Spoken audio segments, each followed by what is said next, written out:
Hello guys আপোনালোকে চাই আছে ৰাজবাবু আসাম তো মই এই ভিডিঅ'টো যোৱাকালি বনোৱা কথা আছিল কাৰণ মই কামৰ কাৰণে যোৱাকালি বনোৱা নহল তো সেইকাৰণে আজি বনাইছো মানে কি হল সাবস্ক্ৰাইবাৰৰ নামত মোৰ পৰা পইচা লৈছে কোনে লৈছে কোৰ পৰা লৈছে সকলোখিনি মই জনাই আছো আপোনালোকে ভিডিঅ'টো লাষ্টলৈকে চাই থাকিব আৰু যিসকল নতুন ইউটিউবাৰ আছে তেওঁলোকৰ কাৰণে তো খুবেই ইম্পৰ্টেন্ট ভিডিঅ' হয় তো আপোনালোকে যিমান পাৰে সিমান শেয়াৰ কৰক ভিডিঅ'টো যাতে পুৰা অসমবাসীয়ে গম পায় যে এনেকুৱা ধৰণৰ মানুহক পইচা দিব নালাগে তো ভিডিঅ'টো লাষ্টলৈকে চাই থাকক অলপ আগলৈকে যাই কিনে ভিডিঅ'টো বনাই আছো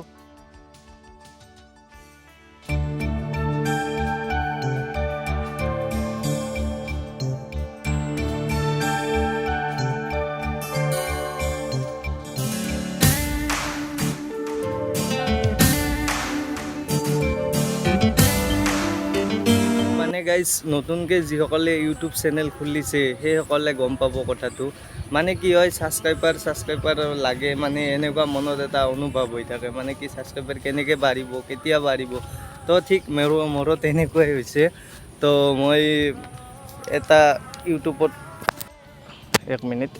ইউটিউবত মানে মই সাৰ্চ কৰিলোঁ যে সাবস্ক্ৰাইবাৰ কেনেকৈ বঢ়াব পাৰি পিছত ইউটিউবত এটা ভিডিঅ'ত চালোঁ মই তেওঁ ক'লে যে ফেচবুকত যায় ইউটিউব সাবস্ক্ৰাইবাৰ বুলি সাৰ্চ কৰিলে তাৰ পিছত আপোনাৰ এটা গ্ৰুপত যাব লাগে গ্ৰুপটোত আপুনি গ্ৰুপত এড হৈ কিনে আপুনি সাবস্ক্ৰাইবাৰ বঢ়াব পাৰে তো ময়ো হেতু টিক্স ললো তাৰ পিছত মই তাত দেখিলোঁ যে এজন মানুহে মোৰ যোনটো পোষ্ট আছিল তাৰ তলত কমেন্ট কৰিছিল যে আপোনাৰ 1K সাবস্ক্ৰাইবাৰ আৰু 4000 ঘণ্টা ওয়াচ টাইমটো তেওঁ কৰি দিব তেওঁক ফোন কৰিব দিছিলে তো মই তেওঁ কথা মতে মই তেওঁ ফোন কৰিলোঁ তাৰ পিছত তেওঁ মোক বুজাই দিলে যে এনেকা কৰি দিম মই চেনেলটো মনিটাইজ হৈ যাব তো আপুনি 1200 টকা খৰচা কৰিব লাগিব তো তেতিয়া মোৰ মনত মানে এটা অনুভৱ হৈছিল যে এনেকেতো সাবস্ক্ৰাইবাৰ দিয়াটো অসম্ভৱ কথা তো এটো এটা ফেক হ'ব তো তাৰ পিছতে মই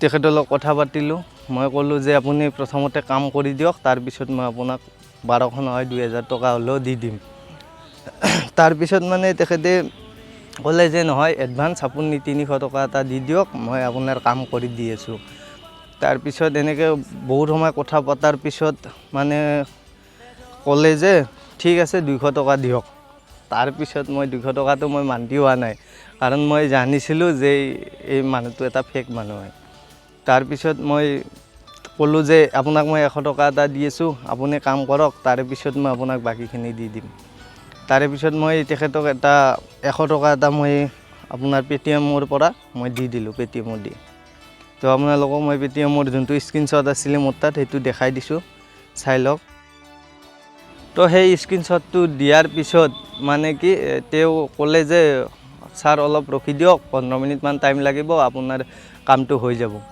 তো মই অলপ টাইম ৰখি দিলোঁ নেক্সট আৰু তেওঁ ফোন কৰিছিল মোক তাৰ পিছত তেওঁ কৈছে যে আপোনাৰ প্ৰায় কাম হৈ গৈছে মই এটা স্ক্ৰিনশ্বট পঠাইছো আপুনি চাই লওক মানে প্ৰায় মানে 1000 ৰ ওপৰত সাবস্ক্ৰাইবাৰ মানে দেখাইছে আৰু মানে সেই স্ক্ৰিনশ্বটটোত কিন্তু সেই স্ক্ৰিনশ্বটটো তেওঁ নিজে কম্পিউটাৰত বনাই কিনে লিখি লৈছে য'ত সাবস্ক্ৰাইবাৰ দেখাই সেই জায়গাখিনিত লিখি লৈছে আপোনালোকক মই সেই স্ক্ৰিনশ্বটটো দেখাই আছো সেই স্ক্ৰিনশ্বটটো চাই লওক ফাৰ্ষ্ট তাৰ পিছত মই সেই স্ক্ৰিনশ্বটটো চাই মই গম পালোঁ যে এই স্ক্ৰিনশ্বটটো তেওঁ নিজে বনাই লৈছে তো তাৰ পিছত মই কৰিলোঁ কি মই তেওঁক ফোনত ক'লোঁ যে আপুনি তো এই স্ক্ৰিনশ্বটটো নিজে বনাই লৈছে তো মই আপোনাক কেনেকৈ পইচা দিম আপুনি আগে কামটো কৰক তাৰ পিছত মই পইচা দি দিম তাৰ পিছত তেওঁ ক'লে যে এইটো বনোৱা নহয় এইটো মই যদি এক্টিভেট কৰোঁ আপোনাৰ তাতে 2 ছেকেণ্ডত কাম হৈ যাব তো তেতিয়াও মই ভাবাই নাই আৰু মানে এই মানুহটো যে কিবা এটা কাম কৰি দিব মানে মই 100 টকাটো এটোৰ কাৰণে দিলোঁ গাইস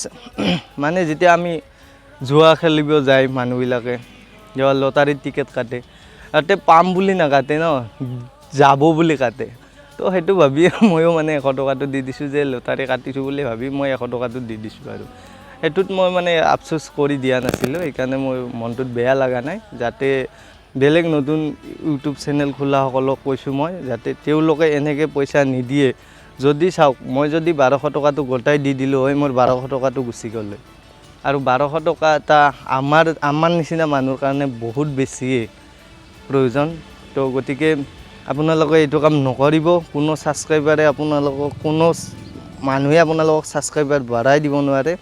তো আপোনালোকৰ ছাবস্ক্ৰাইবাৰ নিজে বাঢ়িব যদিহে আপোনালোকৰ ভিডিঅ' চাই মানুহে ভাল পায়।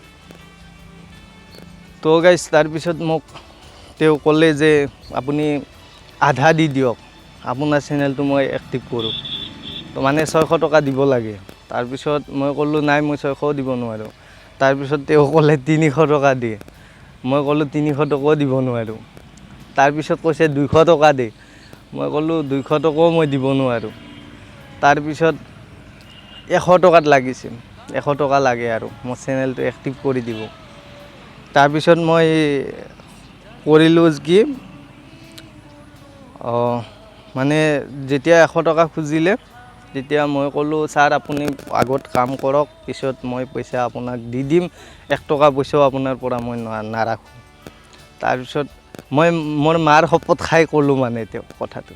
তাৰপিছতো সি মানে মানি লোৱা নাই। সি মোক কৈছে তুমি ইউটিউবৰ পৰা 22 তাৰিখে 9000 টকা পাব লগা আছিল, তুমি যদি 100 টকাৰ কাৰণে 9000টো হেৰাব খুজিছা তেতিয়াহ'লে নালাগে দিব। মই বোলো ঠিক আছে, মোক 9000 নালাগে, মই আপোনাক পইচা দিব নোৱাৰোঁ। তো সেই ল'ৰাটোৰ নাম্বাৰো আছে, মই নাম্বাৰটো আপোনালোকক দি দিম, চাই ল'ব। ইয়াতে মই স্ক্ৰীনশ্বট কৰি দি দিম, আপোনালোকে ভিডিঅ'টো লাষ্টত চাই ল'ব। তাৰপিছত ইমানখিনি কথা হৈ যোৱাৰ পিছত মানে মানুহটো এনেকুৱাকৈ কথা পাতি আছে মোৰ লগত। মানে বজাৰত গৈছোঁ, কাপোৰ এটা লৈছোঁ, মানে কাপোৰটোৰ দোকানী কৈ আছে মানে 400 টকা দে। মই কৈছোঁ মই দিব নোৱাৰোঁ। সি কৈছে 300 দে, 200 দে, মানে 20 টকা এটা দিয়ে আৰু এনেকুৱা হিচাপত মানে দাম দৌৰাই আছে মোৰ লগত। তো মই সেইকাৰণে এই ভিডিঅ'টো বনাইছোঁ যাতে বেলেগ আৰু মোৰ নিচিনাকৈ বেলেগে যাতে 1200 টকাটো নিদিয়ে। কিন্তু 1200 টকাটো দিলে আপোনালোকৰ ব্লেংক গুচি যাব। এইকাৰণে ভিডিঅ'টো বনাইছোঁ। আপোনালোকে ভিডিঅ'টো যিমান পাৰে সিমান বেছি শ্বেয়াৰ কৰক, যাতে আমাৰ অসমৰ ল'ৰাৰ পৰা কোনো বাহিৰৰ মানুহে পইচা লৈ যাব নোৱাৰে। আৰু সেই যোনটো ল'ৰাই মোক ফোন কৰিছিল সেই ল'ৰাটো একচুৱেলি ৰাজস্থানৰ হয় আৰু যোনটো একাউণ্টত মই পইচা পঠাইছিলোঁ সেই একাউণ্টটো ৰাজস্থানৰে একাউণ্ট হয়। তো আপোনালোকক এইকাৰণে মই জাননী হিচাপে আপোনালোকক এই ভিডিঅ'টো বনাই দিছোঁ। তো আপোনালোকে ভিডিঅ'টো যিমান পাৰে সিমানে বেছি শ্বেয়াৰ কৰক, যাতে চব অসমবাসীয়ে গম পায়। আৰু ভিডিঅ'টো বেছি দীঘলীয়া নকৰোঁ, কাৰণ মোৰ ডিউটি চলি আছে, 9টা বজাৰ পৰা ডিউটি চলি আছে। তো যদি আপোনালোকৰ ভিডিঅ'টো চাই ভাল লাগিল তেন্তে লাইক, কমেণ্ট, শ্বেয়াৰ, ছাবস্ক্ৰাইব সকলোখিনি কৰি দিব। আজিলৈ বাই বাই।